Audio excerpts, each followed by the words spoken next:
discussion portion of it. Ambassador John Byerly will be the moderator, and after their discussion, I'll come up here and I'll call on audience members to make their points, and we'll get one of the microphones and pass them around. Please turn your phones on because we love to hear the ringing. With that, I really want to thank most sincerely Center for Global Understanding for making it possible to have this program for 3 years in a row, and then additional funding from the CH Foundation. And I wanted to ask the president of Center for Global Understanding to make his points not lasting longer than 30 seconds. Joe?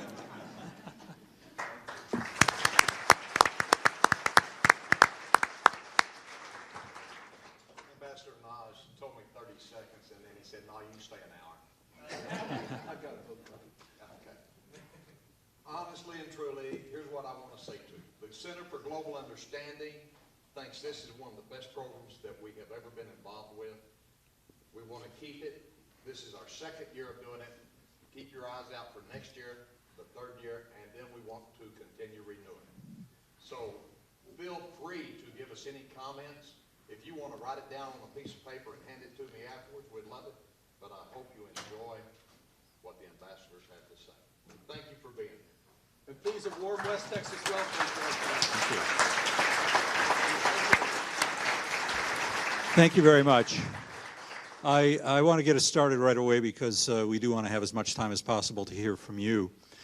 I think over the last 50 years, if we look at new administrations coming into power in Washington, they almost always face a list of daunting challenges. But when you look at what's confronting the Trump administration, I think it seems unusually, maybe even unfairly acute. Take a look. Can you hear me okay? Take a look at Europe, where some of our oldest and most important allies are feeling shaken by the Brexit vote and by the rise of these populist nationalist parties that are calling into question the very utility of the European Union and NATO. Take a look at Asia, where tensions in the China Sea and the possibility of conflict are rising just at a time when the North Korean leadership is rapidly escalating its already bizarre and somewhat reckless behavior into the realm of the truly threatening. In the Middle East and Southwest Asia, we've been at war now for 16 years, and the military actions that we've been engaged in seem to have done little to stem the security threat that's still posed to us by violent radical Islamic terrorism and its most recent incarnation, the Islamic State. And then there's Russia, where the Kremlin's aggressive efforts to command respect, to recapture some of the ground that it feels it lost over the last 25 years, have now reached beyond Crimea and other parts of Ukraine to new fronts, the electoral battlegrounds of Europe and the United States. So this is what a new Trump administration is confronting, and by itself this would be more than a handful.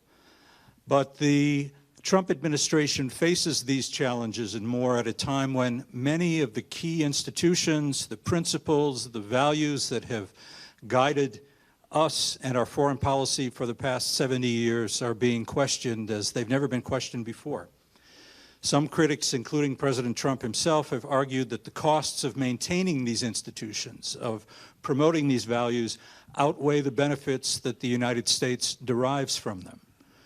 Others claim that the very foundations of the post-World War II order are already eroding in a global power transition shift involving the rise of Asia, of China and India.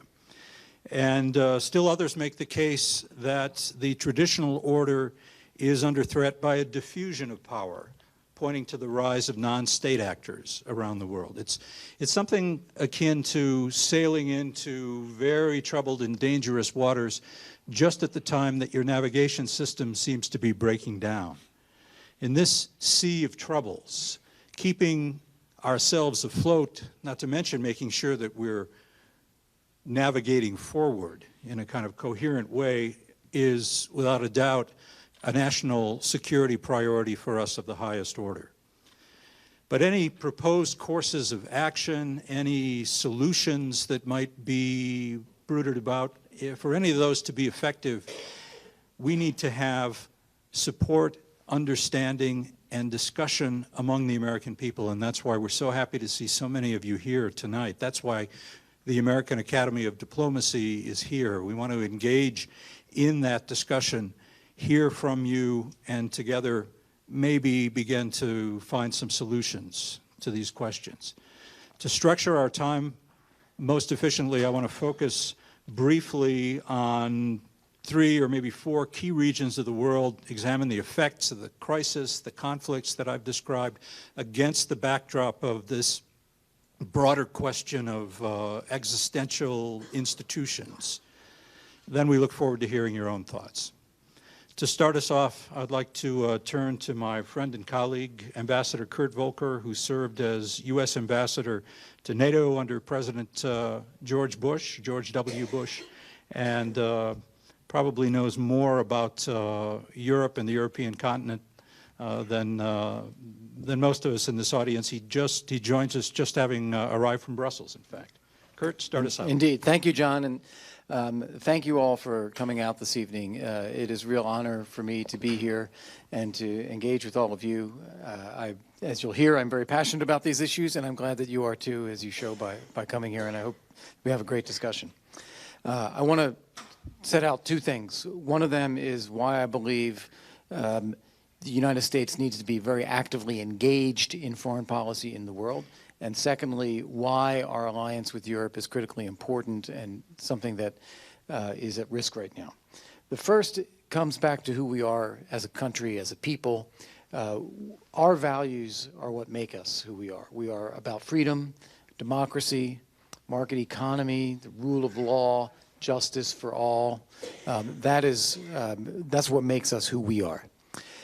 And as a country, we are better off in the world when those values are respected by others as well. Those values are on the ascendance. When those values are under attack or under threat, then it ultimately comes and affects us as well. So we have an interest in how things are developing in the world, independent of the fact that it is what people around the world would want for themselves. And yes, we want that for them too. There's an altruistic motivation to want to see people be successful, but there's also a self-interested motivation to see that our country is going to be doing well in the world. The problem that we have now is, as John outlined in his opening remarks, we have a lot of problems in the world right now. We have an aggressive Russia. We have a very assertive China. We have terrorists that are killing people in our countries, in allied countries, in the Muslim world. We have massive migration movements right now that are changing societies, refugee flows. There are any number of issues that really threaten our well-being. I forgot to mention North Korea nukes and Iranian nukes and so on. The countries in the world that most share our values, that reflect them in their societies, and that will join with us in tackling challenges around the world as we need them, are our allies in Europe. It's not only them. Of course, we have Japan, we have South Korea, we have Australia, but a critical mass is in Europe, and there are allies through NATO. Europe is facing unprecedented challenges itself right now, and you just think about the list of what leaders there are facing. Mass migration, as I said, from the conflict in Syria, from the African subcontinent as economic migrants, also from Afghanistan. They have an unresolved debt crisis. Greece is still a liability on the Eurozone. It's still unresolved. They've had slow growth. They've had issues with job creation. They have the migrants who've come to Europe are often speaking a different language, different culture, different religion, not integrating in societies. That has caused a backlash in societies where people feel that their own identities are being challenged in those countries. This has given rise to populist movements and nationalist movements on both the left and the right that are challenging traditional governments that are there. People are feeling that their governing elites in many places, Western Europe, France, Germany, UK, are not in tune with what the publics are worried about. and they are pushing for change, much as we've had a change election here in this country. They're concerned about their institutions, the European Union, NATO, even the relationship with the United States, questioning if those things are really serving their interests. And Russia, as I mentioned, has both been aggressive in changing borders in Europe, in attacking two of its neighbors, threatening others that are NATO allies, buzzing U.S. Navy ships in the Baltic Sea, deploying missiles in violation of the INF Treaty, not following the Conventional Armed Forces in Europe Treaty. So there's a lot of security risks in Europe as well. And they're also working to exploit these internal divisions inside Europe to try to divide them further. No matter how you look at it, I think for the United States, for our well-being in the world, we need Europe to be a strong and vital partner. If it is facing all these challenges and frankly failing under these challenges, that's going to hurt the United States directly. So we have an interest in trying to help make sure that they are successful in seeing their way through this. I'm optimistic about it. I don't see any reason why we can't. I also want to be clear that I don't see us having undue responsibility. It's not our job to be the world's policeman everywhere. It is not our job to take care of problems that Europe won't take care of itself. But we have an interest in the outcome, and so I think we need to be a very proactive catalyst to getting things to go where they need to go. And as I said, I do think I'm optimistic. If you just look at the single issue that the current U.S. administration highlights a lot, but is not the only one to do so, Obama did and Bush did as well, Allied defense spending, getting it up to 2% of GDP. I think we are more on track today than we have been in the last 15 or 20 years that this has been something that I've been following. And I think that in the next couple of years, we will probably get closer and closer to that mark. Partly, that's the pressure that's coming from Washington, but it's also partly the pressure that's coming from Moscow and their need to respond to that. So I am optimistic overall, but we do have a stake in this outcome. And as if we want to deal with the other issues, Russia, what to do about it, Ukraine, what to do about it, ISIS, what to do about it, crises and conflict in the Middle East, China, Iran, North Korea, these refugee flows, we're going to have to be working closely with our European allies. So we need them to be with us, and we need them to be strong. Thank you. Thank you, Kurt. I'd like to introduce Ambassador Kathleen Stevens. Kathy is one of our true China hands in the State Department, now retired. She also served as our ambassador in South Korea. She'll take us on a tour d'horizon of Asia. Well, I'm going to make it very brief because what I look forward to most in this wonderful day we've had today is another discussion with all of you. And again, thank you so much for your wonderful hospitality. I've been so impressed with everything I've seen here at Texas Tech and in Lubbock.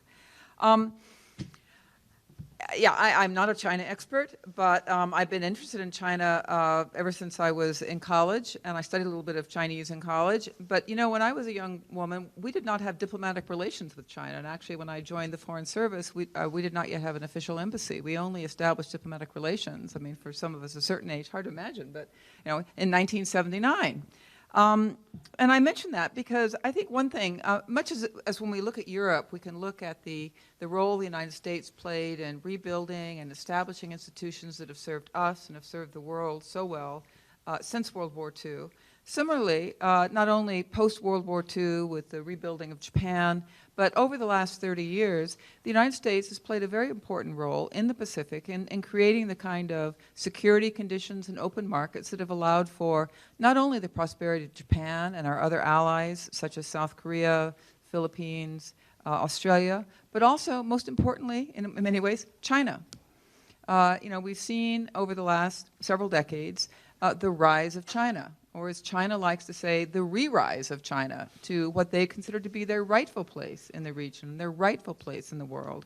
But it does lead to the question of what is that place? And I'll get to that without an answer in a moment.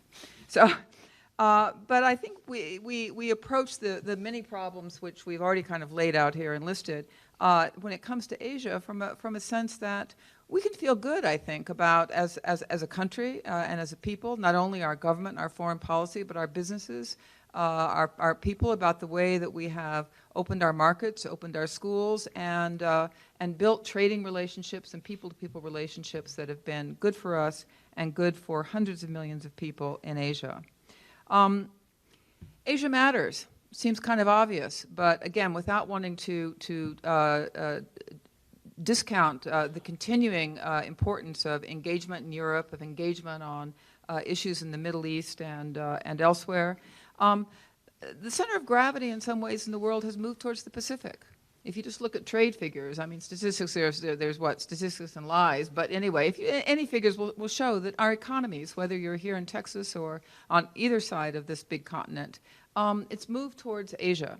So we have a greater interest in the issue of peace, prosperity, and open markets. If you look at issues that are really those kinds of issues that now transcend borders, right? Global health issues. You know, we can no longer sort of handle everything within borders. That's why the EU and NATO are so important. Within Asia, we don't have those kinds of relationships, but you know, what happens in India doesn't stay in India, right? Whether it's an innovation or whether it's a new disease. Pollution in China doesn't stay in China. It affects the region and indeed the world. Issues like nuclear nonproliferation, again, no boundaries. So cooperation with our partners and our allies, certainly in Europe, but also in Asia, have become more important than ever. And China and India, China now is the most populous country in the world. India is soon to be the most populous, clearly not at the economic development level that China is, but very important as the world's largest democracy, are increasingly going to define our futures, wherever we are, but certainly here in the United States. So we need to pay attention. I think this is a moment of some uncertainty, a moment when there is a questioning of whether or not the institutions and the approaches that have served us so well for the last several decades are sufficient going forward. And how does that translate itself in Asia? Well, first of all, I mean, I think it means whether we're in the United States or in Asia, people are asking again, what really is the nature of China's rise? How do we view that? And how do we view the U.S.-China relationship? China's now is the second largest economy in the world. Before too long, will be the largest economy just by sheer GDP. And it has a leader in Xi Jinping, who probably later this year will be announced for a kind of a second 5-year term. They don't have a democracy, but they have a party system where, with a peaceful transfer to new leaders. Xi Jinping is one of the strongest and most ambitious leaders, I would say, that China has had in some time. Where does China want to go with that? I think those things can be shaped. But I think we still have, whether it's the Obama administration or earlier ones or now the Trump administration, sometimes a little bit of difficulty thinking, what are the words that define our relationship? We cooperate on many issues. We compete on many issues. We're friends. At times there are elements of animosity. Some people have coined the word frenemy. I think it's all still in the mix as to how that plays out. And where does it play out? Well, it plays out in places like the South China Sea, where China is growing its military very, very rapidly. This is certainly, in many ways, I think, a natural function of still a rapidly growing economy, and it wants to play a larger regional role. The United States has been the unrivaled power, and particularly the maritime power in the Pacific, in the Western Pacific, since World War II. How do we feel about that?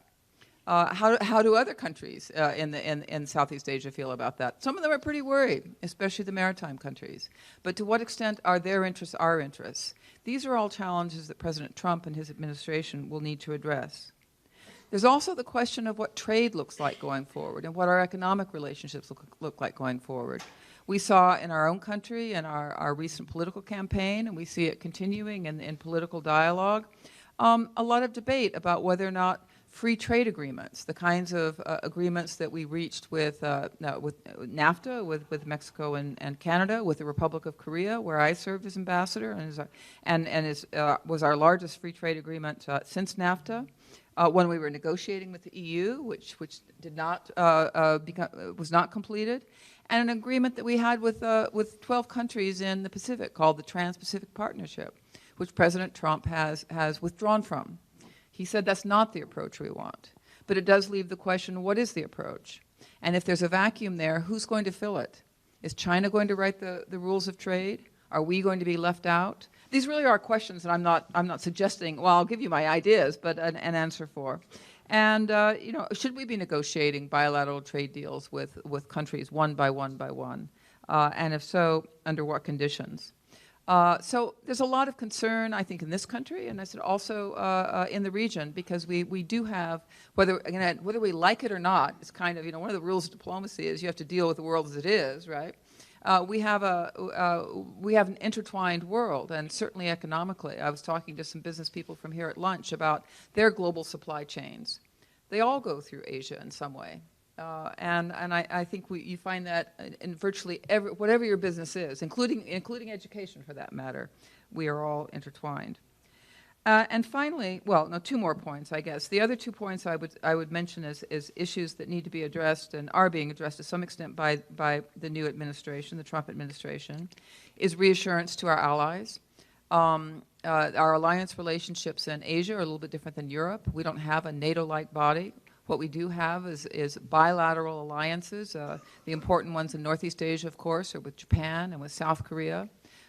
In Southeast Asia, we also work closely with a number of Southeast Asian countries and have formal alliance relationships with the Philippines and Thailand, as well as alliance relationship with Australia. In any event, people worry, one, about China, and two, they worry about North Korea. North Korea, in particular, its accelerating effort to consolidate a nuclear weapons program, along with the ballistic missiles to deliver a nuclear warhead, both short-term and longer-term, has gone forward with very worrying and I would say surprising speed over the last several years. And so far, we have not found the right recipe to stop that program. It's a big challenge. It's a big challenge for whoever is president of the United States. And it's something that will confront and does confront, and he's talked about this, President Trump, whether it's as an immediate crisis, and does that crisis come when a long-range, an ICBM missile test is lined up for launch, or does it come with a military engagement or some kind of provocation or attack somewhere in the seas off of the Korean Peninsula? Wherever it does, we'll need to respond. We'll need to respond, hopefully, with our allies and with support of the international community. But it's something that that any president, I think, is going to have to look at and say, if a couple of years from now we look and say, we didn't stop North Korea before they got to that next step that we said was unacceptable, that next step of the long-range missile, the miniaturization of the nuclear warhead, then it's going to be, politically as well as from a security point of view, a huge vulnerability. Thank you, Kathy. Ambassador Ron Newman is the president of the American Academy of Diplomacy. He's had a long and distinguished career in diplomacy in the Middle East and South Asia, most recently as U.S. ambassador to Afghanistan. Ron. Thank you. I sound like I'm bellowing into this. Does it sound right to you, or it's too loud? Okay. I'll just deal with the fact that much as I like to hear myself talk, this may sound excessive. I'm talking to you tonight about one piece of the Middle East, but one that is extremely important, and that is the struggle with violent Islamic radicalism and with the Islamic State. We have now been at war in one fashion or another with this problem for the last 16 years, although in some respects longer. We have active military operations ongoing: Iraq, Syria, Afghanistan, Libya, Yemen, Somalia. American troops are in all of them. Some of you may have served there, and some of your children or your friends may serve there. This is a really complicated problem, and unfortunately we've been discussing it in very simplistic terms. How many troops do we need? We need a more complicated discussion because the problem is more complicated. I will, like my colleagues, I'm not going to give you a solution tonight. Sorry about that. But I hope I will give you a little more way of thinking about the problem. So what I want to do is I want to define the problem that we're dealing with. I want to think have you think about some of the parts that are necessary in any policy for it to be a success. And I want to reflect on what means are needed to make that policy work. Talking about the problem of the Islamic State, Al-Qaeda, there are variations, and it's a complex issue, but there are certain basics you can get down to. First of all, this is a complex theology that seeks to explain all the ills of society within a single framework. And it has a cure, the rebuilding of the caliphate and the adherence to not just Islamic law, but their view of Islamic law. It has a determination to destroy everything that stands in their path, starting primarily with Muslim states and Muslim populations who have not subscribed to their view, and then secondarily with the West. And this raises the issue that Muslim states and huge parts of the Muslim population are our natural allies in the struggle with the Islamic State. It does not make sense to cast off our allies as part of the struggle. The Islamic State and Al-Qaeda use terrorism and violence as a tactic. But note that terrorism is not the problem, it is the symptom. In other words, it's not the disease, it's the symptom by which you recognize it. But you don't treat any disease, or you hope not to treat a disease, only by treating a symptom. And that is something to which I think we've fallen. And another characteristic of the problem we're dealing with is its ability to find converts and to keep regenerating. So if you look just at these points I've brought out, the nature of its threat, its ability to regenerate, where we find allies, you come to a few, but certain conclusions. One is that we need clear policies. That's not just how many troops do we have to send someplace, it's what are we sending them for? How do you define the policy goal in the service of which you're building a strategy? We haven't been talking about that very much. We go to strategies right away as though we have a goal. Then there are a few key points that need to be part of the policy that we need to define. First, while military force is an absolutely essential part of the policy, it's not the solution by itself because of the ability to regenerate in these movements. So that if you deal only with military force, you don't get to a solution. You just keep mowing the grass, and the grass keeps growing. Second, this is going to be a long-term proposition, no matter how much we might wish that it's not, because we have enemies who are prepared to stay at war for a long time. And they think they're at war with us. I don't know of any war where one side could unilaterally decide it no longer wished to be part of a war. It just doesn't work that way. Third, state stabilization has to be part of the goal, because there has to be something that comes after in order not to keep having the same problem. So how one stabilizes states so that they can control the radicalization that bursts out of them is a key, must be a key part of a policy. And from this comes my fourth point, which is that politics is going to be and must be part of each solution. It cannot be, we can't impose stability on foreign areas and then walk away. We have to build it with foreigners, and that's a big, big process. So this definition of shaping of policy is going to be different for different areas. It's not going to look the same in a Yemen or in a Syria or in Iraq.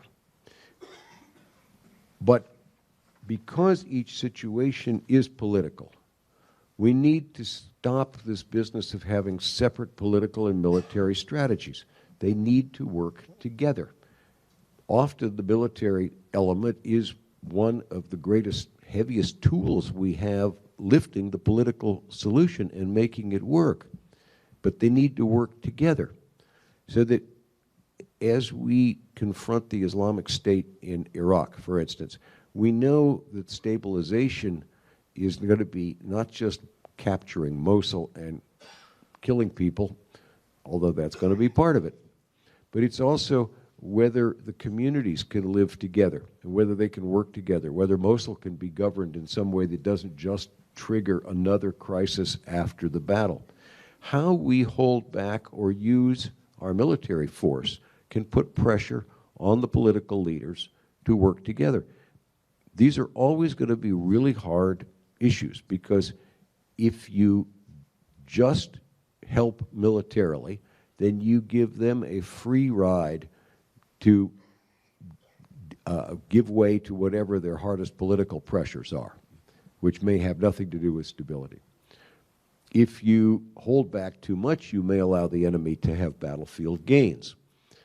So you need to integrate the two pieces together.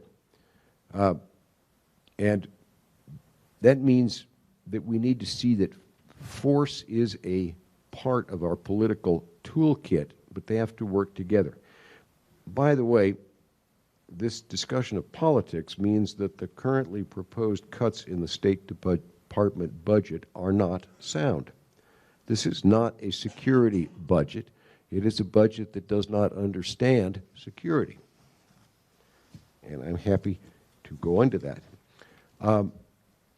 In each case, if you're talking about stabilizing states, and this is much too big a job for the United States alone, unquestionably, we need to understand who our allies might be. We need to think about what the interests of the different parties are. That's what diplomats do for a living. We spend a lot of time listening to strange people to find out what it is they want, not to do things their way, but to figure out how you can get them to do things our way, where you have to make compromises, where you might get them to make compromises, how you might get different foreign parties to compromise with each other in order to build a coalition. That was one of the huge successes of the first Bush administration in the first Iraq War, is to figure out what the political issues were that we had to solve in order to bring together this incredible coalition that drove Saddam Hussein out of Iraq. That's part of what diplomats do, and that's why we need to keep them in business. Now, none of this will be easy. None of it will be fast. We are facing enemies that want to destabilize a good part of the world and that want to bring terror here to the homeland. We don't have a choice about continuing to confront this problem. I think we do have a choice about how we think about policy, how we explain it to the American people, and how we build policies that make sense. And I hope that this kind of discussion with you all can be a small piece of that. Thank you. Thank you, Ron. A very brief word or two about Russia, and then we'll open it up for questions. President Trump is now the fourth president in a row to take power, promising that he would forge a new and different, more productive and positive relationship with Russia. Presidents Clinton, Bush, and Obama all arrived in power saying the same thing, and they all left office disappointed in that aim. What is it that President Trump needs to do or understand in order to achieve the goal of having what I think we would all agree is a good thing, a relationship where Russia works with us instead of against us? It requires understanding that the Russia today is very different than the Russia that emerged after the Soviet Union fell apart. That Russia was very happy, even eager, to take Western advice, to take Western assistance, and essentially to be a junior partner to the United States and Europe. President Putin has made clear that those days are over for Russia, that Russia is going to insist on its place at the head table internationally. This makes dealing with Russia very different because we got used to dealing with a Russia which was a bit more congenial to our interests, and we need to recalibrate. But we still have an existential stake in having a productive relationship with Russia, if only because Russia has a nuclear arsenal to rival the size of ours, and it still regards the United States as something of an adversary. So that gives us an existential stake, a really self-survival stake in trying to craft something with Russia that is less, that is more cooperative and less obstructive. We're also in a position, because of who we are, to help Russia's neighbors deal with the threats and the challenges that they feel from Russia. And Kurt talked about that. I don't need to go into that in detail, and of course we can cover this in the Q&A. The problem I think that President Trump is going to face in this is domestic. Unlike almost every other foreign policy ambition that he has enunciated, he has almost no support on Capitol Hill, and certainly not among the media, whether you're talking about Fox News or MSNBC, that somehow he can be a better friend to Mr. Putin. This will make the job extremely difficult, but it makes it no less vital to our interests that we find a way to work with Russia on the issues that we have common stakes and common interests, and not let those get infected by the areas in which we're going to probably disagree for a long time. With that as a final word from me, I'll ask Tibor to come up and help with recognizing you. We look forward to hearing your questions. And thanks for staying with us through this run around the globe that we just gave you. Phenomenal points, ladies and gentlemen. And we're not just looking for questions here. We're also looking for, your response to some of the points that they made. So, Did you want a mic? have at it. You guys want to borrow a mic? So we can make sure that everybody. Do you need a mic? Thanks so much. Yeah, because we're streaming this thing, so our mics are. Just take it. Dick. Well, they can share a mic. They can share a mic. Okay, here's another one. Camille?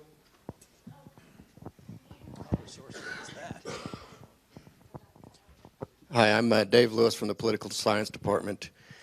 We seem to have this perpetual neo-Wilsonian view of creating the world in our own image, or recreating the world in our own image.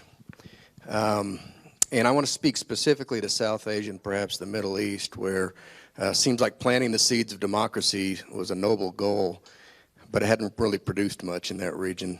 Do you think it was a good idea, poorly executed, or just a bad idea? I guess that's me. A little bit of both. I'd separate out countries a bit. In Iraq, I think we absolutely had no idea what we were doing when we went in. We had a whole series of ideas about what would happen, all of which turned out to be wrong. I spent 16 months in Iraq, by the way, before my reward was to go to Afghanistan.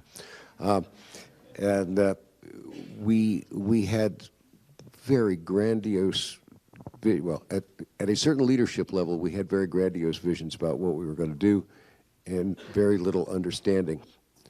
And we were also dealing with an extraordinarily complex society where we had essentially ripped off or unfrozen 70 years of, not 70, but years of conflict that had been frozen under Saddam Hussein. So that in many ways, Iraq was recomposing its own political society, and it made it very difficult to even know who was who, because they were settling scores among themselves. Afghanistan's a very different picture. It's also very difficult, but I would say there you have a measure of support and progress. For one thing, having some movement toward democracy is almost the only way to get out of the power competition with the gun. So where are we? We've had the last election, you had something like 70% of the electorate voted despite threats to kill them for going to the polls. That's a pretty strong domestic endorsement of wanting this. Then you had massive fraud, not good.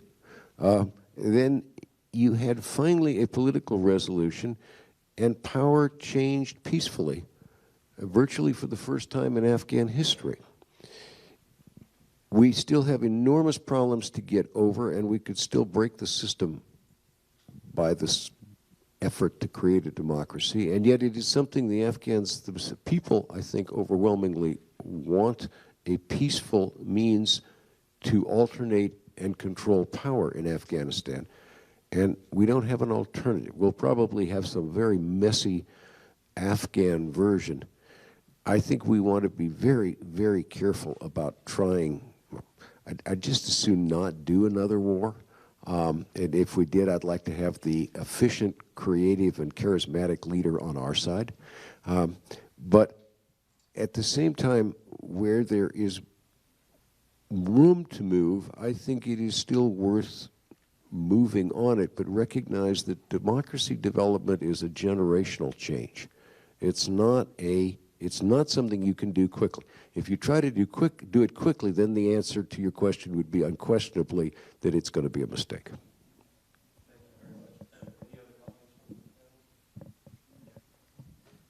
I'd like to just add a couple thoughts to that.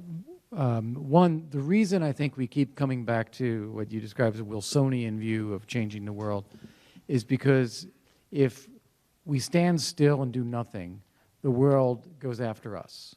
Because people around the world share the same attachment to the core values that we do. It's just that small groups of people like to dominate everybody else. And they do it for power, they do it for money, they do it for geography, they do it for religion, they do it for whatever reason that might be. And they go after each other, and oftentimes they go after us because of who we are and because of our values. And so it is in our own interest to try to see that those values do spread a bit. Now, I agree completely with Ambassador Newman here that this is not something that you can just go out and flip a switch and it happens. It's got to be something that we approach with persistence and with realism. And realism in particular meaning that taking the Middle East in your area, for example, the most powerful groups are the dictators, the militaries, and the Islamist extremists. So even though a majority of people might like to live in a different type of country, very hard for them to bring that about. And yet even there are good examples. And I'd say Tunisia is a very exciting example right now where there's enough there that people are actually governing themselves with a measure of respect for each other in society, a measure of limits of government, change within society. And I think that is a reason for optimism. It's just going to take a very, very long time. Thank you very much. Okay, the second hand I saw was right there. Now I'll head over on the other side. Ambassador Stevens, you talked about, correctly, I believe, the acceleration of North Korea's effort toward nuclear delivery systems. It seems to be going faster than anyone expected it could. It seems to me that in terms of a diplomatic solution, our only chance is leveraging China to somehow get this mad dog in North Korea under control before we finally get to that point of preemptive self-defense in a military sense, which no one, I think, wants. And can you give me a warmer, fuzzier feeling that something's going on in the diplomatic area there? Well, I'm not sure I can be warm and fuzzy about anything having to do with North Korea, but I think it was important that Secretary of State Tillerson went to the region, Tokyo, Seoul, and Beijing. The order is important. He saw our two allies and then went to Beijing. And then a major topic, not the only topic, a major topic of the conversation was North Korea and the challenges it posed. China agrees with us and that North Korea should not have nuclear weapons. China has worked with us in the Security Council to pass resolutions condemning its missile tests, its nuclear tests, to impose sanctions and so on. I think where our interests diverge a little bit is that China is more fearful of the alternative, if the alternative means instability in North Korea, leading to North Korean refugees fleeing into China, a collapse of the regime, reunification under a Seoul-dominated government with U.S. troops that might be moving further north towards the Yalu, go further and further. So I think, this is my own opinion, that one thing we need to do with China, and this is the part of the new administration building a relationship with China of candor and frankness, which is very challenging with the Chinese, to talk about what change in North Korea might look like and how we think about some of the contingencies. It's easier for us. It's hard enough to do with our allies, right? But we try to do that. But we need to do it with China too, because China plays a big role. And the other part of it is more on the pressure side on China, and that is to say to China that if there are pressure points that are not there, for example, Chinese companies or banks that continue to deal with North Korea and provide it the economic support it needs to continue its program, that we will go after those too. So I think it's going to be, again, a process that's going to play out over a period of time, but we also know that time is not on our side. And I think if we probably made a number of mistakes, and I'm talking about several successive administrations, but one is thinking that we had more time than we did. And I do think that one of the reasons for the acceleration of the program is Kim III, the grandson now of the founding leader of North Korea, Kim Jong-un, he's now been in power almost 6 years. And my own read is when he took power, he decided this was the best way to try to protect his regime. And finally, the other part of it is, do we say to this regime, give up your nuclear weapons? This has been our approach, and we will provide, survival for your regime. That is something that I think will continue to be tried, but my expectations that will work is probably as low as it's ever been. Thank you very much. How about on that side? Okay, right there. Very thankful for you to come and visit Texas on this one. I'm listening to the discussion, and I'm reminded of a phrase which is, a mind convinced against its will remains a mind unchanged still. Force doesn't seem to work. How is diplomacy going to change that balance to get some progress on these issues?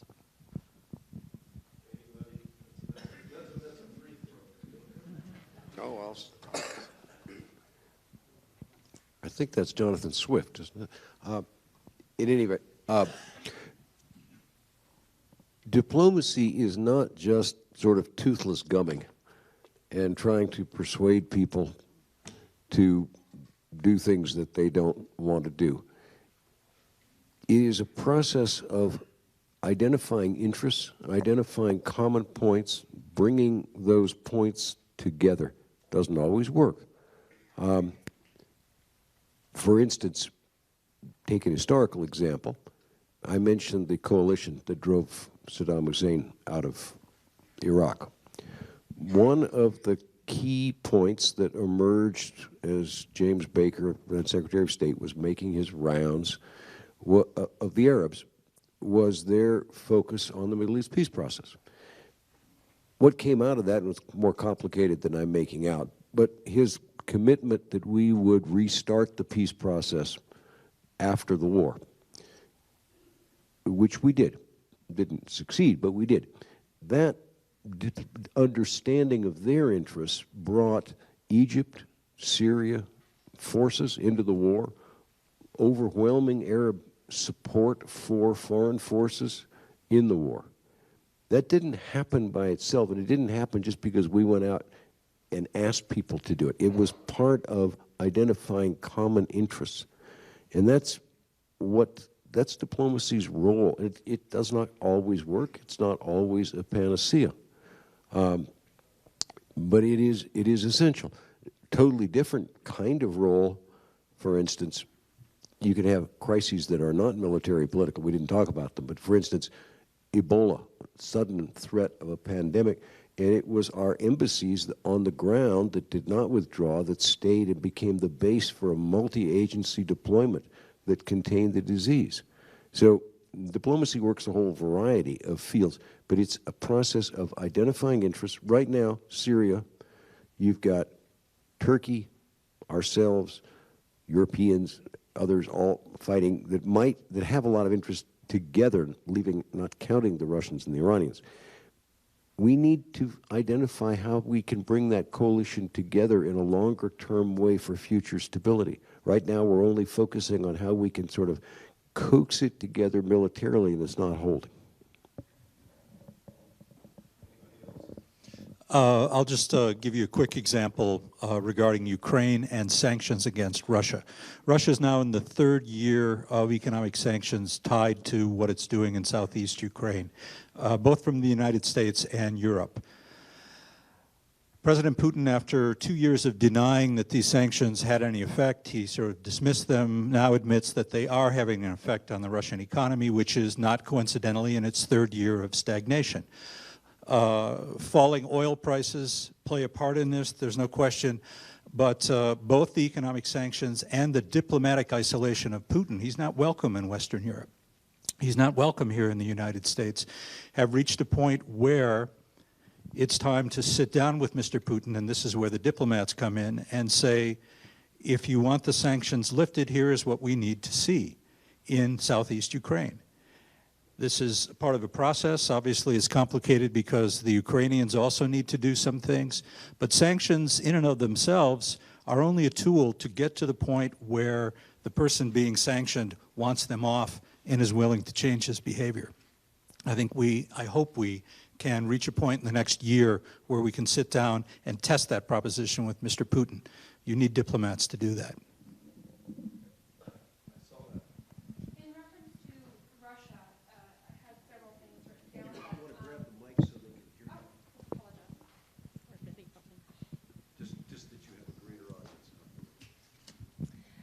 I was thinking back to the invasion of Georgia, the annexation of Crimea, and the conflict in the Ukraine.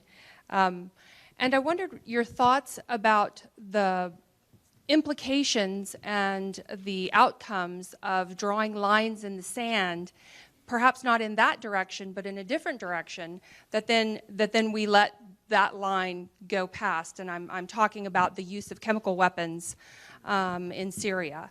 And so on the one hand, you have force, which the gentleman before said doesn't work. And I would probably argue that Japan is an ally. And as messy and horrific and disgusting as it was, that force seemed to have an effect that was long-term that still stands. Whether it does, in perpetuity, who knows. But lines in the sand implying force, that there's something that's going to happen that will make us act.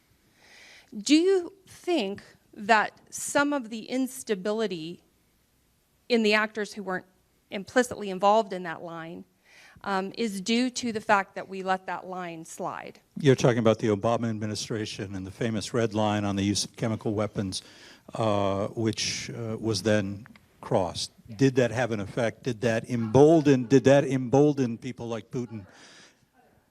Yes, I think it did. And so, how do we resolve that without being overly aggressive on the other side? We resolve it by, you don't really resolve it, you manage the problem. I think our problem as Americans sometimes is we think all issues are problems that we need to resolve. And I said this earlier in the day to a different audience. We look at Russia in that way. We need to solve the problem of Russia. Russia's a set of circumstances that are going to pose problems for us, and we need to manage those circumstances for a long time. And when it comes to the use of force, which is the gravest issue that any president has to confront, it has to be done judiciously. And words need to mean what they say. And you simply cannot encourage people by giving them the impression that you don't mean what you say. I just want to add to that and maybe go a little bit more in your direction. I think you're absolutely right here that this was it was nearly catastrophic in terms of Syria. That by having said that there's a red line and then not acting, That gave extraordinary confidence to the Assad regime, gave confidence to Russia to intervene into Syria. It prolonged and expanded the conflict, and I think it's really been a catastrophe as a result.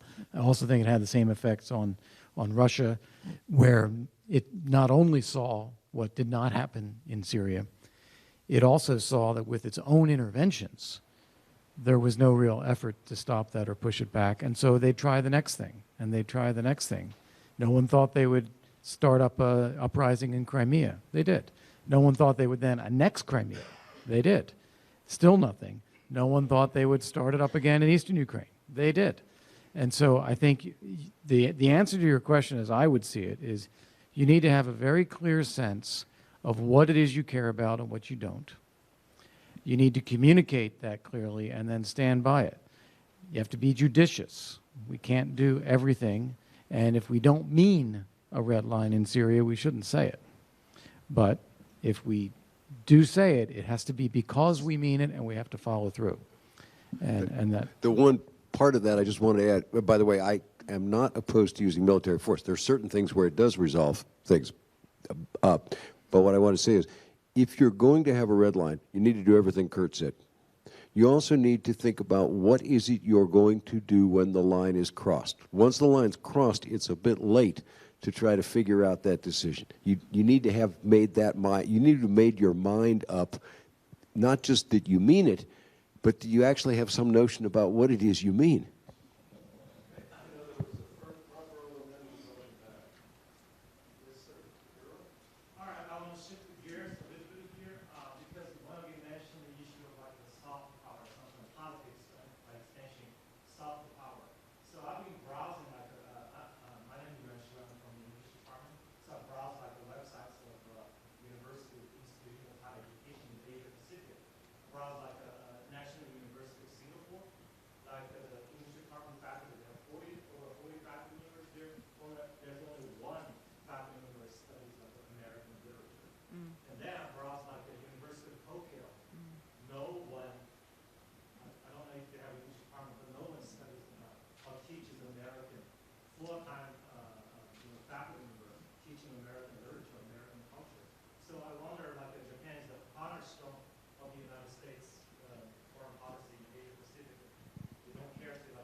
Yeah. No, well, thank you for that question. I mean, first of all, it's somewhat related, but also related to the earlier point. When it comes to Japan and post-war Japan, I think that's an excellent example, and I would add South Korea to this as well. After devastating wars, we didn't think the military had done the job and we were done. We made a real commitment there and a real investment, not only of treasure, but of people, and not only diplomats, but business people and aid workers and so on. And it's paid off in a big way for us and for those countries. With respect to, you said kind of soft power budgets, actually I was just in this week's Economist magazine, there's a long article about China's soft power budget, as they call it, and I think it was in the billions, $10, $15 billion a year, and it was noting that the U.S., what they were calling the soft power budget, was actually a little part, I think it's being cut in the proposed budget of the State Department budget for things like cultural exchanges, American studies programs. It's about, I think it was about $600 million. But that includes things like the Fulbright Scholars, all these exchange programs, so on and so forth. So, yeah, I think we should do more. I think it's a fantastic investment. And it makes use of our best resource, which is our people and our communities, for a very, very small, almost just kind of a priming the pump kind of investment from the U.S. government. And I think we cut that at our peril. We did invest a lot more money in American studies during the Cold War and after. And I think in a way we may be reaping the dividends from that, because one of the greatest attributes of American soft power right now is universities like Texas Tech, which attract thousands of foreign students, people who want to come to our country and study. I used to confront this a lot as ambassador when I would have to argue with Russians who say everybody in our country hates America and you're doing the wrong thing. And I'd say, if that's so, why are the lines outside the visa office at the embassy so long every day? Why are people lining up to get their kids into American universities if America is such a bad place? So maybe one of the reasons that they're not teaching American studies in Tokyo anymore is a lot of Japanese students are studying in America. Thank you for being here. My name is Jorge Ramirez. I'm a professor of law in the area of international. And I have a question that kind of takes off on this question of budgets. President Trump has, his current proposed budget seeks to cut the State Department and USAID agency and other agencies by 1/3. Based on your experiences, do you really think there's that much waste in the department? Do you think there are higher priorities? And if not, what impact will these cuts have on American diplomacy across the world? Yeah. Mr. President. Yeah. That's a reference to my day job at the American Academy, where we have taken a position violently against the, well, as violent as you could expect from diplomats. But first of all, this isn't going to really help. You just can't get enough out of the State Department budget. You can do enormous harm, because what you have is the soft power we were talking about. I don't really like that term, but the intelligent power, education, bringing people here. The use of aid with refugees, for instance, is a matter of humanitarian aid, but it's also a matter of dealing with people where you have the seeds of much more radicalism. You don't want to just turn your back on that and walk away. That is a way of allowing things to grow until they can really reach out and bite us. Also, I have heard people say in this administration, well, others will need to do more. I agree they need to do more, but I will tell you that they don't do it, at least they won't do it in the places that we would like them to do it if we're not leading and part of that. I had this experience at one point in the second Bush administration when they cut the budget for Afghanistan because we were doing everything in Iraq. And the argument was, we'll get the others to do more. And I remember having the unpleasant but slight pleasure of telling Secretary Rice a year later that we had not succeeded in finding, she had not succeeded, nobody else had, in finding one real dollar from any foreign country to fill any of the things we had proposed doing that we were not doing. It just doesn't work. We send UN peacekeeping forces. That's another area being cut in the state budget. We have a veto on the Security Council. Forces don't go places that we don't think they should go. In many cases, they go to places that we don't want to put our own troops. And they're part of stabilizing areas that could be dangerous to us. And they cost about 1/8 of what it costs to deploy U.S. troops. So you just multiply one place after another, where it's not a matter of, you know, why are you doing that abroad because we have needs at home? It's that you're safeguarding your own security in a whole variety of ways. And that's why I say that this budget is not really a security budget. It's a budget that shows a lack of understanding of the full breadth of where our security lies. Thank you.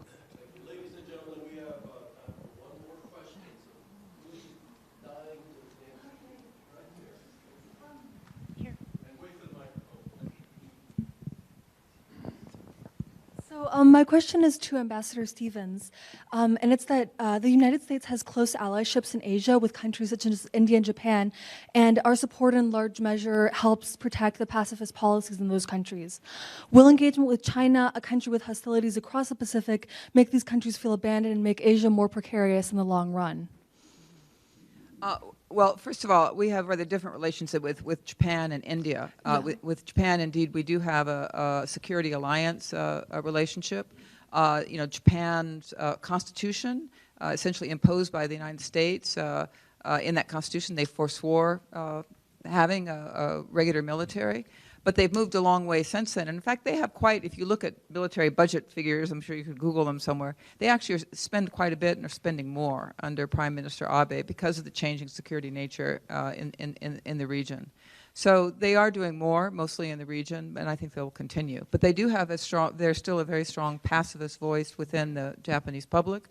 There's also some nervousness, not so much, well, not so much on the part of China, but some other neighbors, including Korea, about the notion of a remilitarized Japan. I happen to think those fears are exaggerated, but that is an issue. But Japan is doing more, I think, to partner, and it also, as President Trump discovered, I think when he met with Mr. Abe, the Prime Minister, Japan spends a lot of money on the stationing of U.S. troops in Japan. They pick up most of those expenses. With respect to India, that's an interesting one because India is obviously a very big country that also has a complicated relationship with China, is concerned to some extent about China's reach into what's traditionally been India's neighborhood in the Indian Ocean and the South and South Asia, and they are also interested in doing more with us on the military as well as the political side. I don't think that they're interested in having a formal alliance. But I do think that, particularly under the current Indian government, under Mr. Modi, and also because of the fact that there is such a large and burgeoning Indian diaspora here, which has kind of changed in some ways and deepened the nature of the relationship, that we will be doing more and more with India in the years forward, particularly if India's economy is able to get some traction and grow at rates that keep up with its young and burgeoning population.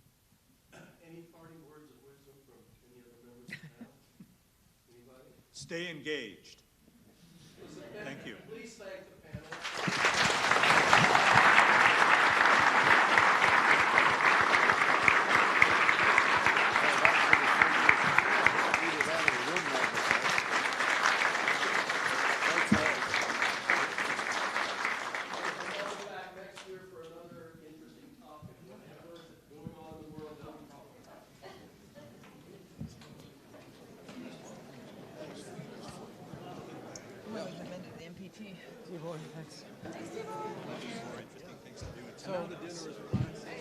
Yeah.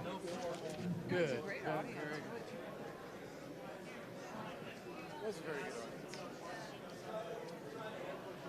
So I just very, very quickly have to double check. Hey, Kelly.